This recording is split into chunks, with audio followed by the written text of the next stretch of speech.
पिता का त्याग, पिता पुत्र की रुला देने वाली कहानी। आपने माँ के बारे में तो बहुत सुना होगा, बहुत जगह पढ़ा भी होगा। माँ के लिए अच्छी अच्छी हिंदी कहानियाँ लिखी गई है, लेकिन पिता के बारे में बहुत कम ही लिखा गया है। तो दोस्तों, ये हार्ट टचिंग स्टोरी उन फादर्स को समर्पित जो अपने परिवार के लिए जी जान से काम करते हैं, खुद की इच्छाओं को मारकर अपने बच्चों के सपनों को पूरा करते हैं।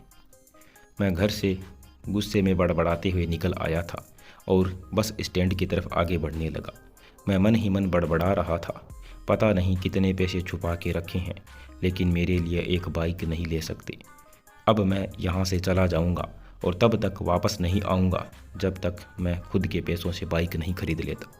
इतना सोच ही रहा था, तभी मेरे पैर में मुझे कुछ चुभने का एहसास हुआ। नीचे देखा तो समझ आया कि जल्दबाजी में पापा के जूते पहन आया हूँ।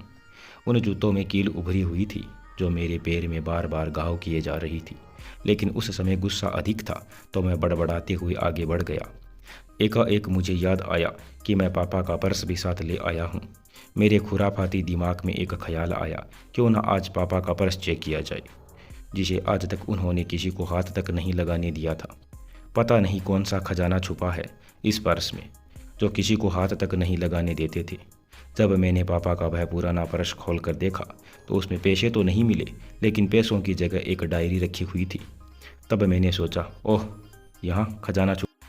मैं समझ रहा था कि यहाँ पापा ने लिखा होगा कि किस से कितने पैसे लेने हैं, किसको कितने पैसे दिए हैं, लेकिन मैं गलत था।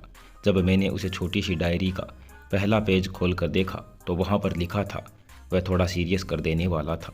डायरी में जो लिखा था उसे पढ़ने के बाद मेरे चेहरे पर जो एक्सप्रेशन थे वो गायब हो चुके थे, क्योंकि डायरी में वैसा कुछ नहीं था जैसा मैं सोच रहा था। वहाँ पर उन पैसों का हिसाब किताब लिखा हुआ था जो अलग अलग कामों के लिए अलग अलग लोगों से उधार लिए गए थे। उस लिस्ट में कंप्यूटर के नाम पर भी पैसे लिए गए थे। कुछ लिखा यूँ था, 50,000 बेटे के कंप्यूटर के लिए।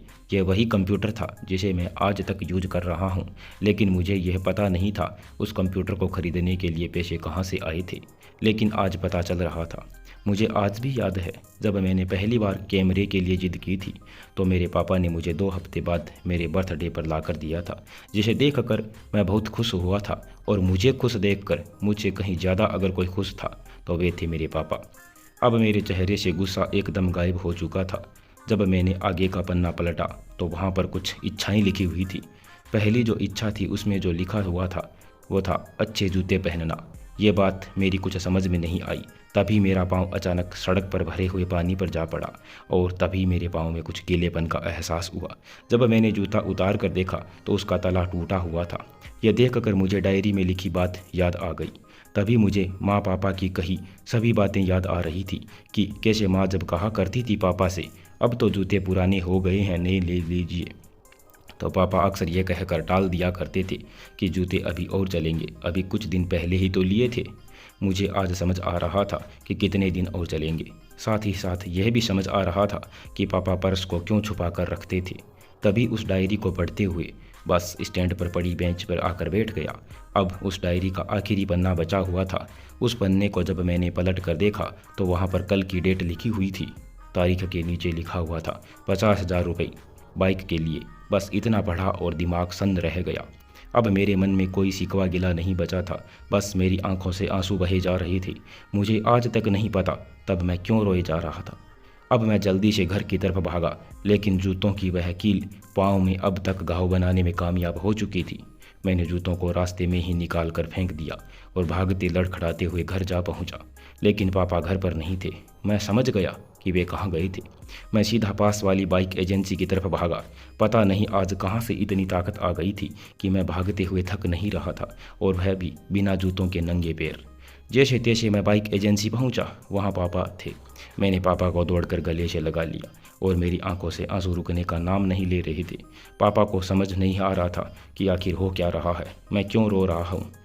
मैंने पापा से कहा, पापा मुझे मोटरसाइकिल नहीं चाहिए, आप अपने लिए जूते ले लीजिए।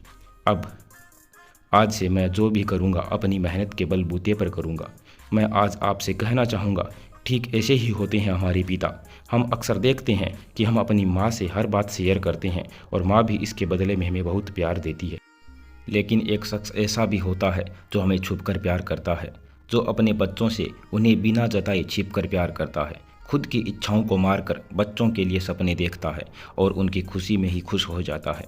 मुझे नहीं पता कि आप अपने पेरेंट्स की इज्जत करते हो या नहीं, लेकिन अगर आपके पास पेरेंट्स हैं तो आप बहुत खुश नसीब हो, क्योंकि इस दुनिया में बहुत से लोगों को तो पेरेंट्स का प्यार ही भी नसीब नहीं होता। अंत में यही कहना चाहूँगा कि माँ बाप की भावनाओं का सम्मान करें, उनकी इज्जत करें। तो दोस्तों, ये थी आज की कहानी। अगर कहानी पसंद आई है तो कहानी को शेयर और लाइक ज़रूर कर दीजिए और हमारे चैनल को सब्सक्राइब करना बिल्कुल भी ना भूलें। धन्यवाद।